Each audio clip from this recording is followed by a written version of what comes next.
Hello, everybody. I'm Kristen. And I'm Rachel. And this is So I'm Watching a Discovery of Witches, Season 3, Episode 1. These episodes don't have names, so that's all we're going with, Episode 1. Yeah, it's interesting that they don't have names. Yeah.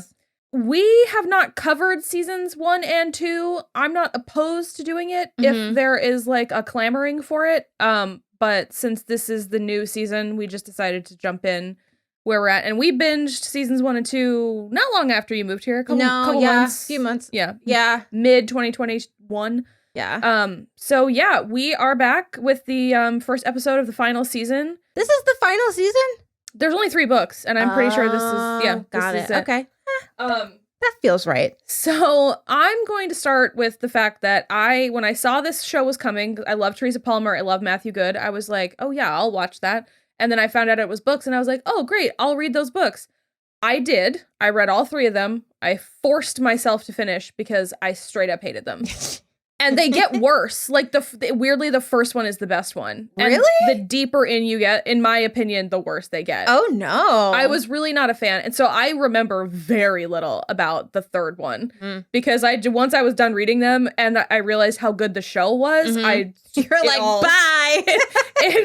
I had to make room in my brain for other stuff. So, it's like, they're not my favorite. But what I do love is what the show has done, which is basically taking all of the parts about the books that I did find interesting and good and fun and basically distilling the show down to just that stuff. So I'm very excited to get into season 3. It's only 7 episodes. Which feels a little crazy because I just feel like are we gonna get everything that we need? But also I feel like we're gonna get everything that we need. I think, and the thing is they haven't excised everything that I didn't like about the books because as we discussed in this episode, Sarah kind of blows. She fucking sucks. She sucked last season. Yeah. She was kind of fine in the first season, but woof, man. I mean, could you... Okay, so she's a witch. Yeah. Why does she hate on witchcraft so much? Which is hilarious because she's the one in season 1 telling Diana that she has to, like, accept her gifts and, like, blah, blah, blah, whatever. So she just shits all over it. And I'm like, you gotta pick a lane, man. What's she shitting on? She just is like, the higher magics, first of all. So it seems like she just wants to be a green witch, which is fine. Yeah, like, sure. Be a kitchen witch. Cool. But I mean... You know, the stuff has, like, shown up on your doorstep, so you need to kind of lean into your power a little bit more. Yeah. And I don't know, I kind of feel like she pushed M into that situation because she was just, like, naysaying the higher magics. Yeah. And it's like, if you actually just supported your partner. And helped. Yeah, then she might not be dead right now. Or you could both be dead and we'd be spared your bullshit. Oh, God, yeah. Okay, so I agree with you. And I want to say I don't think it's a failing of Alex Kingston. No, I don't think so. Because I love her. Yeah, I've seen her in other things and she's great. Yeah, I think M is just terrible. I don't know if they're going to get into it, but it's like after, she's not M. Sarah. I think Sarah's just terrible. M is amazing. And I'm for a minute, I thought they were going to let her live because in the books, she is hard dead when Diana gets back from the 1600s. Well, and she, like, arrives in the room to watch her expire. And I was like, she opened her eyes just to die. Jesus. So it's annoying. And she says something, in my opinion, unforgivable to Diana, where she's like, what even are your babies going to be? And God. It's just ridiculous. So we actually do get, like, a decent amount in this episode. Everybody gathers at Septor to, you know, welcome Diana and Matthew back and have, like, a summit, basically. The Daemons and their baby, demons, I guess they're just saying demons. It's not spelled that way. Daemons. Yeah.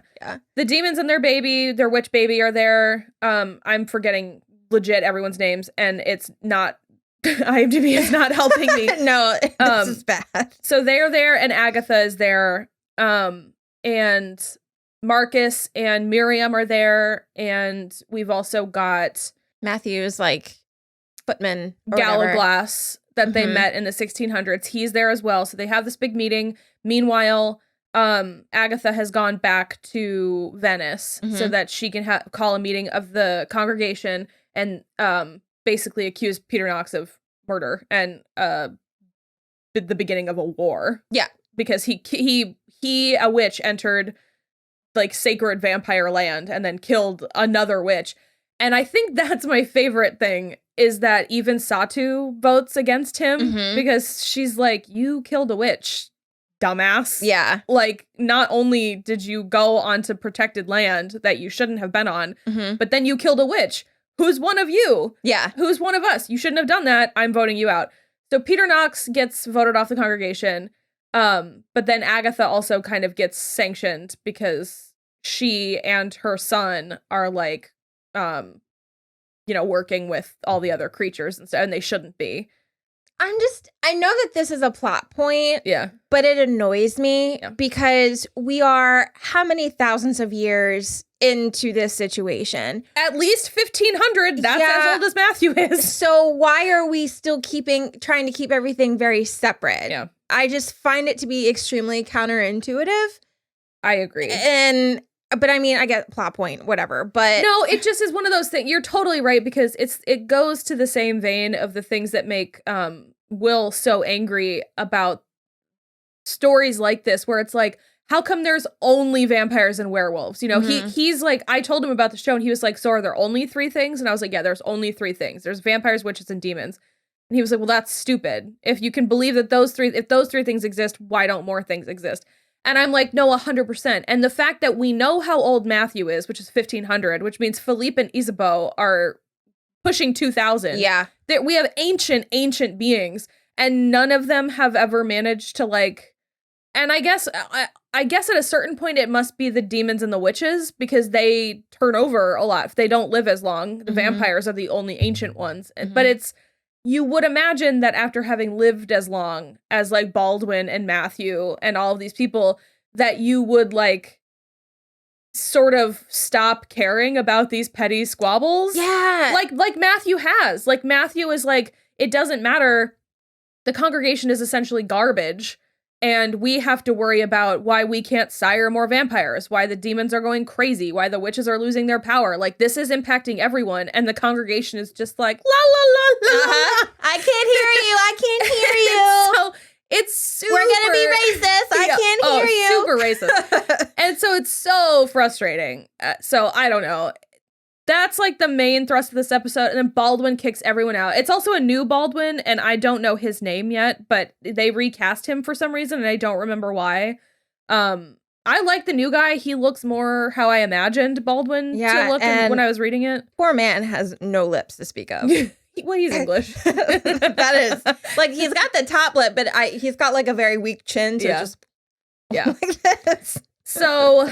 And then basically Matthew and Gallowglass and Marcus decide that they are going to create a scion, which is like an offshoot of the family, so they can basically rule themselves. And they're going to then take everybody who Matthew is sired, and they have like so many more allies than they do even just staying with Baldwin, because the congregation's not an ally at this point. And now Peter Knox is on his own with nothing to lose. Yeah. Which is more dangerous. It seems slightly short-sighted because, I mean, absolutely kick him out of the congregation, but maybe like imprison him for a little bit. Yeah, because they basically are like, clear out your shit and never come back. And I was like, how about stay and live in the dungeon? Yeah, because all he's going to do is try to get retribution for being kicked out. 100%. It's just, the congregation sucks. And Jabert sucks. Jabert is awful.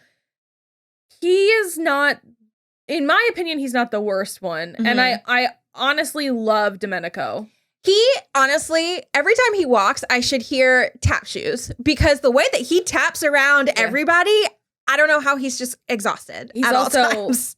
So hot. Oh, he's smoking hot. So hot. And he basically delivers all of the crime scene pictures to Baldwin because that's the other thing they're worried about is this like killer in London, the blood rage killer in London, which we have reason to believe is someone Matthew sired centuries ago named Benjamin. And I think we kind of got confirmation of that at the end of this. I will tell you right now that I don't remember anything about a character named Benjamin, so I am blind. I don't either, but him talking to the bishop or the priest or whatever from last season. Yeah.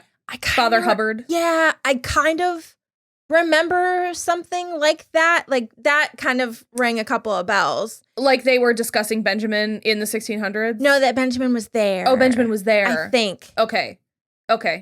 Interesting. So I'm excited to see Father Hubbard again. And I think that he is bringing them the book because he's like, you left something in my care. Oh, I thought it was going to be the kid. Then he would have turned the kid. I guess maybe. Yeah. I don't know. So many options. Yeah, there are a lot of options.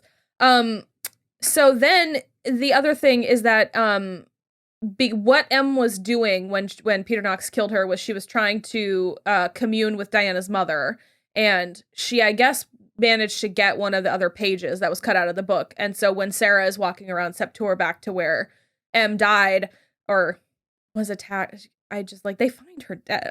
Whatever. Yeah. So she basically finds the page, and it's not the baby, it's not the alchemical baby, but it's the wedding, the like alchemical marriage or whatever it's called.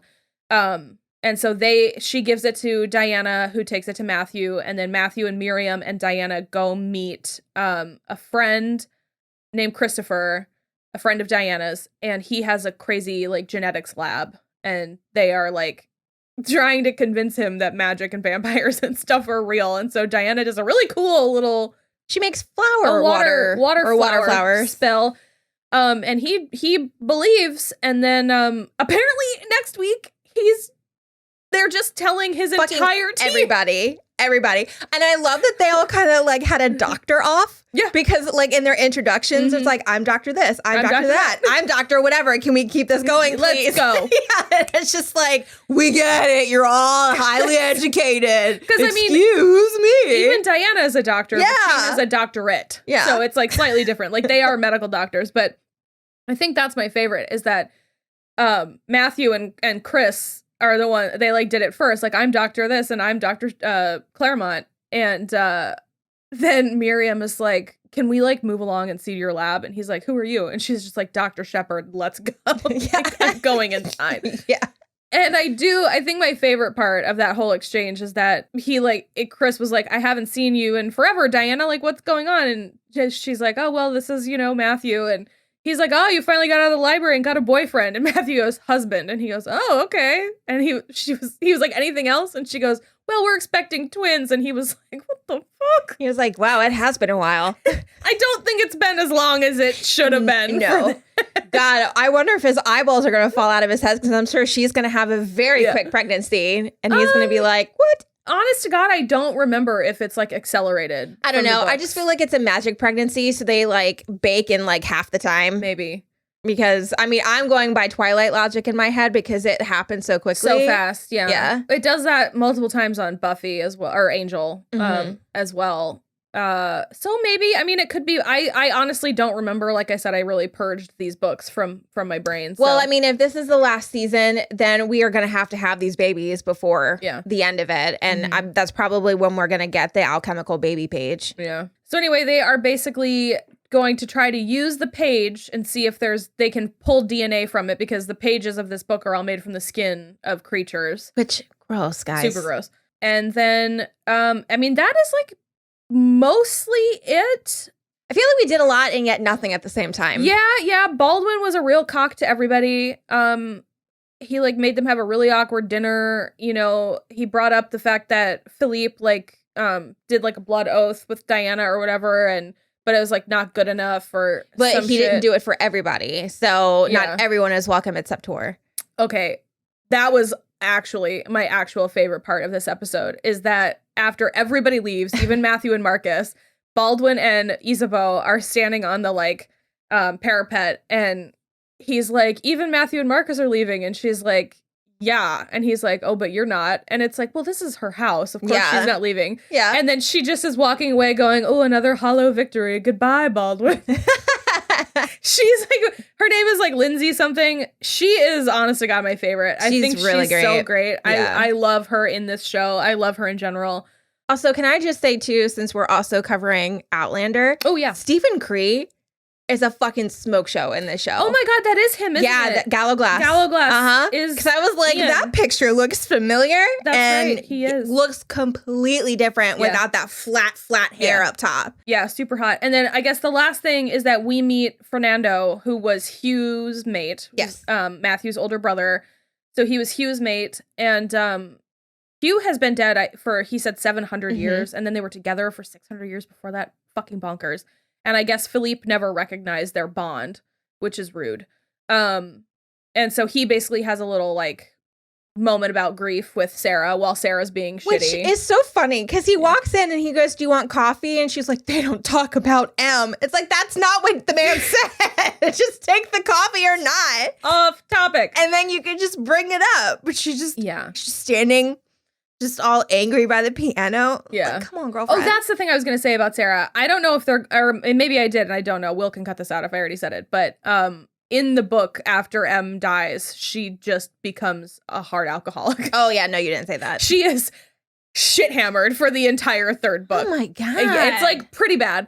So I hope they don't do that. I'm concerned. But I liked Fernando a lot. Yeah, me too. So I hope that we keep him around a little. And that's where they're all staying, basically. And then I guess I don't know if Agatha's son and wife and the baby actually did leave, because she called him and was like, "You need to get on a plane like tonight." I mean, even if we didn't get that confirmation because everyone else left, they had to. Well, I know they left Septor, but I don't know if they arrived at Fernando's house.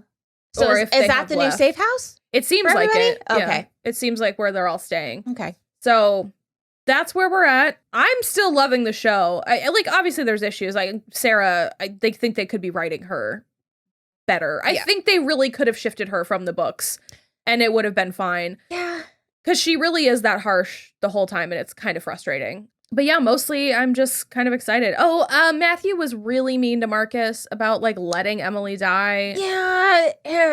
I'm just sort of like, whatever. I vacillate between whether or not I like Matthew. Yeah. Or not. Because I do, but especially when they went back to the 15th century, he was a real prick. Yeah. And I feel like he's still kind of in that mind space. And it's like, can we get a first season, Matthew? Let's get out of there. Real nice. Yeah. But I'm excited to keep going. This first episode just very much felt like box stepping. Like, just kind of like, let's continue the story. You know what I mean? And getting everybody into like their new positions, kind of. So. Yeah, because I mean, a lot of the time I was going and like doing a lot of kind of like the mental catch up. Yeah. So I'm excited for this next episode for sure. Me too. All right.